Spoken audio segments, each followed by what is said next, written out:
नमस्कार दोस्तों, Punjab Kesari Navodaya times team में आप सभी का स्वागत है।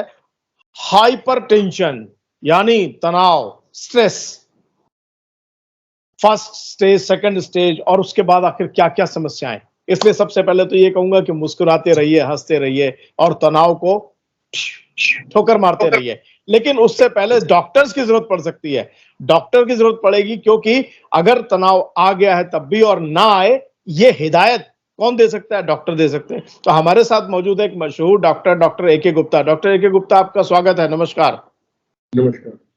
डॉक्टर गुप्ता, सबसे पहले तो मैं ये कहना चाहूंगा कि 120/80 यानी अमेरिकन हार्ट एसोसिएशन ने जो हमारे बीपी, ब्लड प्रेशर का जो एक वो तय किया है मानक, वो 120/80 इन दिनों कैसा दिखाई दे रहा? 120/30/80 है या लोगों का बढ़ गया है? वैसे तो जब भी ये मानक स्थापित किए जाते हैं वो जनरल नॉर्म पर लिए थे, एवरेज की तरह से, परंतु हर व्यक्ति उस एवरेज में फॉल नहीं करता। तो 120/80 प्लस माइनस 10 दोनों तरफ 120 का 130 भी हो सकता है, 120 का 110 भी हो सकता है, और जो नीचे का 80 है वो 90 और 70 को हम ठीक नॉर्मल मानते हैं, प्रोवाइडेड उस व्यक्ति को किसी तरह के लक्षण ना आ रहे हो। तो क्योंकि कुछ लोगों को जिनका कि ब्लड प्रेशर नॉर्मल ही 100/60 रहता है या 100/70 रहता है, उनको अगर 120 आ जाता है तो उनको उसमें लक्षण आने शुरू हो जाते हैं, जैसे सिर में दर्द, भारीपन, चक्कर आना या बेचैनी वगैरह। और ऐसे ही अगर जिनका कईयों का ब्लड प्रेशर नॉर्मल हाई रहता है, जिनका 130 या 140 रहता है, उनका अगर 120 आता है तो उनको कमजोरी महसूस होनी शुरू हो जाती है। तो ये एक व्यक्ति विशेष का अपना अलग अलग वो भी हो सकता है, परंतु आमतौर पे जब हम उसको करते हैं तो जनरल वो एवरेज ली जाती है, उसमें 120 ऊपर का और 80 नीचे का नॉर्मल माना जाता है। जैसा कि डॉक्टर साहब ने कहा, सिर दर्द हो, चक्कर आना की समस्या हो या और भारीपन महसूस हो, इन सब में समझ लीजिए कि आपका ब्लड प्रेशर जो है वो आपको चेतावनी दे रहा है। तो डॉक्टर गुप्ता, फर्स्ट चेतावनी जो है वो मिले, यानी फर्स्ट स्टेज अगर आ जाए, थोड़ा बढ़ जाए या कम हो जाए, तो किसी भी व्यक्ति को क्या करना चाहिए? पेशेंट को क्या करना चाहिए?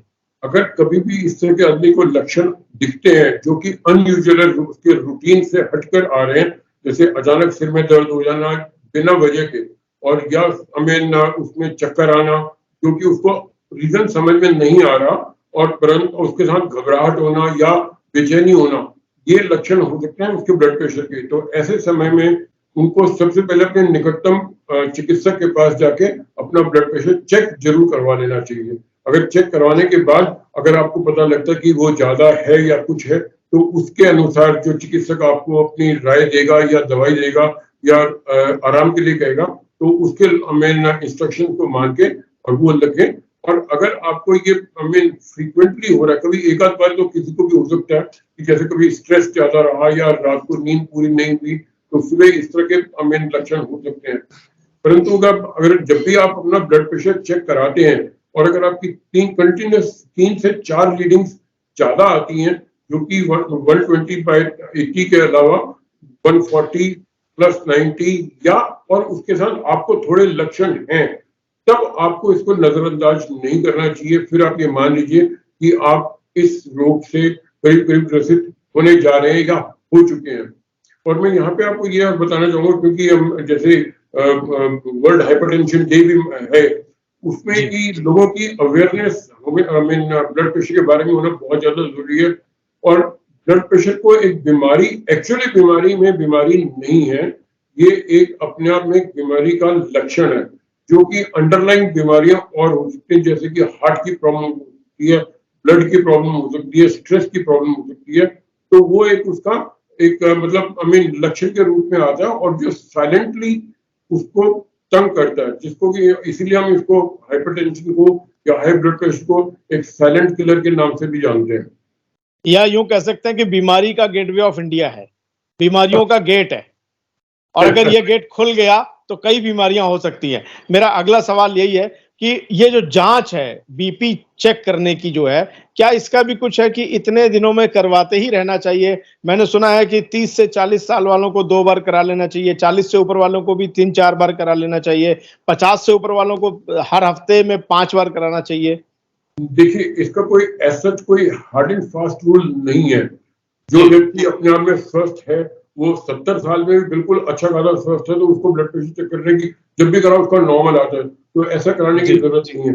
परंतु हाँ, अगर आपको एट एनी स्टेज इन लक्षणों से कभी भी पीड़ित रहे हैं और आपका ब्लड प्रेशर की इनवेरिएबली आपकी अपेक्षा के अगेंस्ट ज्यादा आया है, तब आपको सतर्क हो जाना चाहिए और उसको जब भी मौका मिले एक बार करा लेना चाहिए।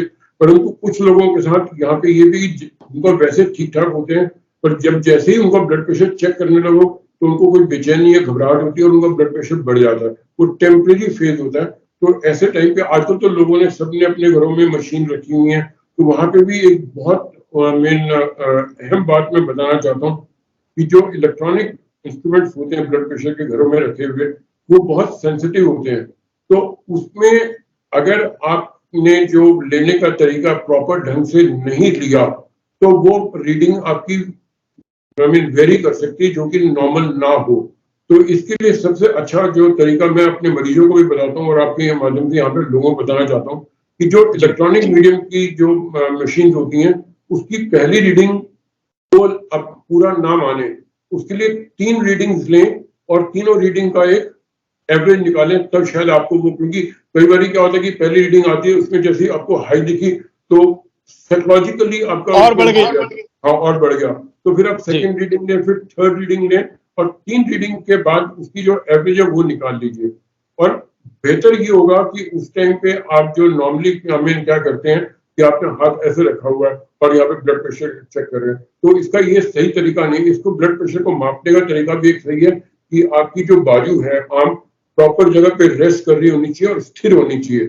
और ऐसे समय में आप खांसे नहीं, छींके नहीं या लंबा मतलब वो हंसे नहीं, क्योंकि इनसे जो इलेक्ट्रॉनिक रीडिंग वाले सेंसर होते हैं वो उसको सेंसिटाइज करते हैं और रीडिंग में वेरिएशन आ सकती है। और फिर भी यानी आपका कहना यह कि ये बाजू जो है वो किसी चीज के ऊपर रख लें ऐसे, हाँ, बिल्कुल, और फिर यहाँ पर ब्लड प्रेशर की मशीन लगाएं, है ना, और ये मुट्ठी बांध लें। मुट्ठी बांध लें या ना बांधे उससे कोई फर्क नहीं पड़ता ज्यादा, ठीक है, लेकिन इसको सपोर्ट होना चाहिए। हाँ, सब, ताकि आप बाजू हिले नहीं, एक तो बाजू हिले नहीं और आपका, क्योंकि अगर जैसे वो हिलेगा तो जो सेंसर होते हैं बहुत सेंसिटिव होते हैं, तो वो आपकी रीडिंग में वेरिएशन ला सकते हैं। तो जहाँ पे आपकी स्टेबल बाजू स्टेबल है और आप अपने आप को शांत करके रखे हुए हैं, तो रीडिंग सही आती है। अगर आपकी पहले ही बेचैनी है, बदहवासी में है, आप कहीं से बाहर से चल के आ रहे हैं और धूप से चल के और आती आप ब्लड प्रेशर लेने बैठ गए, तो वो उसमें ब्लड प्रेशर की जो रीडिंग है वो सही नहीं होगी जी। अल्कोहल और स्मोकिंग जी, और बल्कि मुझे लगता है तीसरा एक और है, ड्राइविंग, ये भी हाइपरटेंशन बढ़ाते हैं। बिल्कुल बिल्कुल, ये क्योंकि जो ये तीनों चीजें हैं, पहली 2 के बिना तो आपका गुजारा है, पर तीसरी के बिना गुजारा भी नहीं है। जी हाँ, ड्राइविंग जरूरी है। हाँ, ड्राइविंग जरूरी है। तो ऐसे समय में जो हमारा आजकल का लाइफस्टाइल है और जो दिनचर्या है, उसमें एक बहुत बहुत अहम किरदार निभाता है ये हमारा लाइफस्टाइल। खास करके बीमारियों जिसे हम लाइफस्टाइल डिसऑर्डर कहते हैं, उसमें ब्लड प्रेशर, डायबिटीज, ये सब भी उन्हीं के अंदर आती हैं। और जब आप अल्कोहल लेते हैं तो उसके बाद आपका डेफिनेटली ब्लड प्रेशर बढ़ता है, और स्मोकिंग करते हैं तो भी ब्लड प्रेशर बढ़ता है। ड्राइविंग के बाद अगर आप पीसफुली ड्राइविंग करिए तो जरूरी नहीं है, और अगर आप ड्राइवर के साथ पीछे बैठ के आए तो भी हो सकता है कि आपको उतना फर्क ना पड़े। परंतु अगर आप खुद ड्राइव कर रहे हैं और खुद ट्रैफिक में से आ रहे हैं जहाँ पे लोग बिना सिग्नल के निकल रहे हैं, गलत चला रहे हैं, तो definitely it can affect your blood pressure. यानी अगर आप गाड़ी ड्राइव कर रहे हैं और हॉर्न पे गाड़ी ड्राइव कर रहे हैं तो आपका ब्लड प्रेशर बढ़ सकता है। आप कूल रहें, मस्त रहें, क्योंकि गाड़ी से ज्यादा कीमती आपकी जिंदगी है। और वो टेम्परेरी होगा, वो परमानेंट नहीं होता। वो कुछ देर बाद जब आप शांत हो जाते हैं, तो अगर आप उस टाइम पे रीडिंग लें, तो अगर शांत होने के बाद थोड़ी देर रीडिंग लें तो उसमें आपको अंतर नजर आ जाएगा। तो वो घबराने की स्थिति नहीं है। डॉक्टर गुप्ता, क्या कोरोना के बाद कुछ बदलाव दिखाई पड़ रहे हैं? कुछ बीपी बढ़े हुए हैं लोगों के? ये अनिल जी, आपने बहुत अच्छा प्रश्न पूछा कि आज की डेट में जो कोरोना के इफेक्ट्स हैं बॉडी में इतने ज्यादा हैं, और अलग अलग व्यक्तियों में अलग अलग रूप में ये सामने आ रहे हैं। बहुत सारे लोगों को जिनको कभी ब्लड प्रेशर नहीं रहा, परंतु कोरोना होने के बाद उनके ब्लड प्रेशर की देखा गया कि ब्लड प्रेशर की जो वो है रीडिंग बढ़ के आनी शुरू होगी, और परमानेंटली भी रहनी शुरू हुई है। और कुछ लोगों में जो सर्कुलेटरी सिस्टम की प्रॉब्लम है, जिनकी हार्ट बीटिंग कम होती थी या नॉर्मल रहती थी, वो उनको पैल्पिटेशन होने शुरू हुए।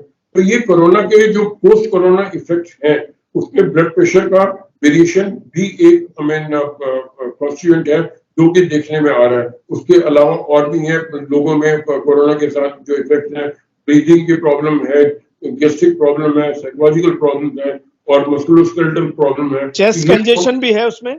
बिल्कुल है, चेस्ट कंजेशन है। तो क्या इसका सबसे पहला जो उपाय है वो हेल्दी लाइफस्टाइल है, यानी सुबह जाकर के वॉक करें, थोड़ी एक्सरसाइज करें और अपनी मेडिसिन दवाइयां टाइम पर लें? बिल्कुल, ये हेल्दी लाइफस्टाइल तो एक मतलब मंत्र है जी, आपका, लाइफस्टाइल मूल मंत्र है जीवन का, मूल मंत्र है जिसको आप थंब रूल। उसके अंदर आप नियमित रूप से खान पान, रहन सहन, आचार विचार और व्यवहार और आपका वातावरण, ये सब चीजों का समावेश अगर सही है तब आप काफी इसको तक अपने आप को ठीक रख सकते हैं। परंतु आज के इस युग में कहना आसान है, हो पाना मुश्किल है। मैं एज अ डॉक्टर मैं खुद भी कह रहा हूँ, जो चीजें जितनी आगे से ज्यादा चीजें मैं लोगों को बताता हूँ, मरीजों को, तो मैं वो उसका स्वयं पालन नहीं कर पाता, क्योंकि मेरी जॉब डिमांड ऐसी है। मैं लोगों को कहता हूँ समय पे खाना खाएं, समय पे जाएं, तब वो मैं यहाँ पे जैसे मेरे पास मरीज बैठे इमरजेंसी में बैठे, मैं चाह के भी उठ के जा नहीं सकता, खाना खाने नहीं जाता। तो ये, परंतु कोशिश आदमी को जरूर करनी चाहिए कि जहाँ पे आप अपना उसको एक नियमित रूप पे अपनी लाइफ को बिला सकें, तो उसको जरूर करना चाहिए। और उसमें एक व्यायाम का एक बहुत अच्छा रोल है, जिसमें आप लाइट एक्सरसाइज, वॉक या योगा या मेडिटेशन, कुछ भी इस टाइप का अगर कर सकते तो it will add to your life and it will add to your health definitely. चलिए, बिल्कुल बिल्कुल डॉक्टर गुप्ता, इससे पहले कि हमारे दर्शकों का हाइपरटेंशन बढ़ जाए, उनको कहेंगे कि ऐसा डॉक्टर चुन लीजिए जो चुटकुले सुनाता हो, और चुटकुले सुनते रहिए, ना स्ट्रेस लीजिए ना दीजिए, यानी किसी को तनाव ना देना है ना लेना है, मस्त रहिए। और हाइपरटेंशन डे पर इसका संकल्प कीजिए कि जिंदगी को खुशहाल बनाएंगे, कुछ गीत संगीत सुनेंगे, कुछ प्रभु की भक्ति करेंगे और मगन हो जाएंगे।